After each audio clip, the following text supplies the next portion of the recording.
Living here in the US, I hear a lot about American legends.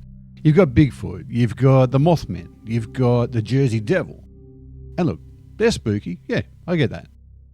But let me tell you something. If you think American folklore is wild, you haven't heard what's lurking in the Australian bush. We're not just talking about spiders that can eat birds today.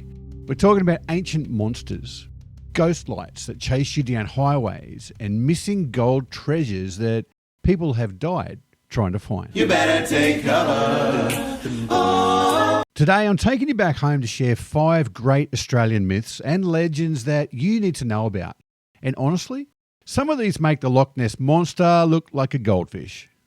Alright, so let's kick it off with the big one. If you grew up in Australia, you were probably terrified of going near a billabong because of the bunyip. Now for my American friends, imagine a swamp monster, but give it an identity crisis. The Aboriginal Dreamtime stories describe it as a giant, fearsome water spirit. But the accounts are all over the place, to be honest. Some say it's like a giant dog, others say it's got flippers and smooth skin. Well, back in the 19th century, European settlers who were already freaking out about kangaroos and platypus started reporting these weird creatures in the waterways. They actually thought it might be a diprotodon, which is basically a giant prehistoric wombat. Now, if you can imagine a wombat the size of a hippo coming at you, only in Australia, right? So is this one fact or fiction? Look, there's no scientific proof that they exist, but a lot of people reckon the legends come from real encounters with megafauna that went extinct. So maybe it's not entirely made up. So if you want to tempt fate, go check out the Bunyip River in Victoria, or just visit Murray Bridge in South Australia. They've even got a statue of one there. It's a way safer way, I guess, than meeting the real thing. Now, next up, we're heading to the Outback.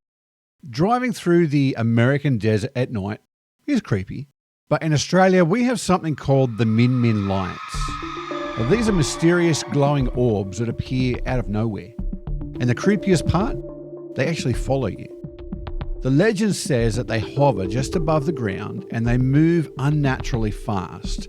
If you try to get close enough to them, they vanish. And if you run away, they keep pace with you. It's like a spectral car chase.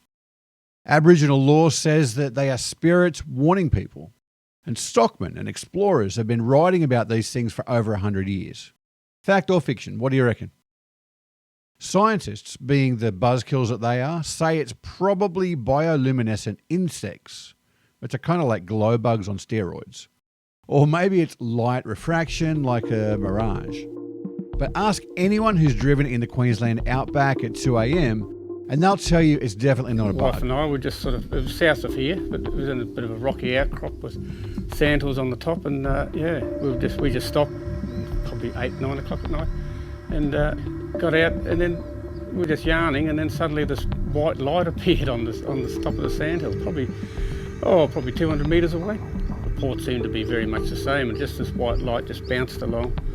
Probably 7, 8, 10 minutes, I don't know. And just, bounced along. We just sort of stood there with our mouths open and wondered what the hell's going on. And, then it just disappeared. And we're just looking at each other and, well, what was that? Brave enough, go to the Min Min Encounter Centre in Outback, Queensland. It's basically the Roswell of Australia. Americans love a good gold rush story, right? The Wild West and all that stuff. Well, Australia has its own lost treasure legend, Lasseter's Reef. And this is the ultimate, the one that got away story. Back in 1929, a bloke named Harold Lasseter, he claimed that he found a massive vein of gold in Central Australia. A literal reef of gold. He said it was worth millions. But, classic stitch up, when he tried to lead an expedition back to it, he couldn't find it.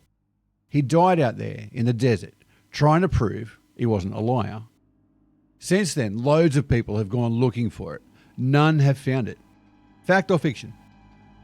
Historians reckon that Harold might have been exaggerating just a little bit.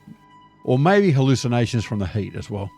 But the legend is so strong that we literally named a highway after him. The Lasseter Highway in the Northern Territory. It leads right to Uluru. So I guess even if you don't find the gold, you get a pretty good view anyway at the end of it. Now let's go to one of my favourite places on earth, Fraser Island. It's true paradise. But on the beach, there's this massive rusting skeleton of a ship. It's called the SS Maheno. Now, this thing was an ocean liner, and then it was a hospital ship in the First World War. Then in 1935, a cyclone ripped it loose and smashed it into the beach. It's been sitting there rusting ever since. But here's the spooky part. Locals claim that at night you can hear eerie whispers and see strange lights around the wreck. Some say it's the spirits of World War I soldiers. Others say it's just the ship groaning. Fact or fiction on this one? I've been there during the day and it's a really cool place. But at night, I'll give that one a miss. I've seen enough horror movies to know you don't hang around a rusting shipwreck on a deserted island. It is an amazing photo op if you visit Queensland. Just maybe leave before the sun goes down. And watch out for those wild dingoes too. Oh my God. Oh. Don't run! And finally, we have to have a yarn about the big guy. America's got Bigfoot, the Himalayas have the Yeti, and Australia, well, we have the Yowie. Now this is our giant, hairy, ape-like creature. Aboriginal stories about hairy men in the mountains go back thousands of years. Even the early European settlers wrote letters home saying, "Hey mum, saw a giant monkey man today. Weather's nice." Sightings happen all the time. It's mostly in the Blue Mountains in New South Wales or up in Queensland again. People report seeing massive shadowy figures moving through the bush, snapping trees like twigs. Look, there's a lot of skeptics out there, but I'm telling you, they're real. I've seen them. I've seen a mother and a father and two juveniles. The father was about 9 foot, the mother was about 8 foot, and the two juveniles were about 5 foot. And this is early in the hours of the morning. I was off to do breakfast radio, and it's about 5 in the morning. And I was coming across a bridge at the foot of the Dorrigo Mountains. And I just come across, it was a bit foggy. And as I come across the bridge, here they were, both of them walking down to go to the other side of the river. Fact or fiction? There's zero physical evidence. No bones, no bodies.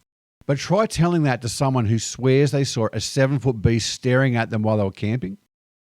Now, personally, I'm more scared of the drop bears, but the Yowie is a close second. Got to look out for those black panthers up in the mountains too. So that's the gist of it. 5 Aussie myths that prove the land down under is just as mysterious as it is deadly.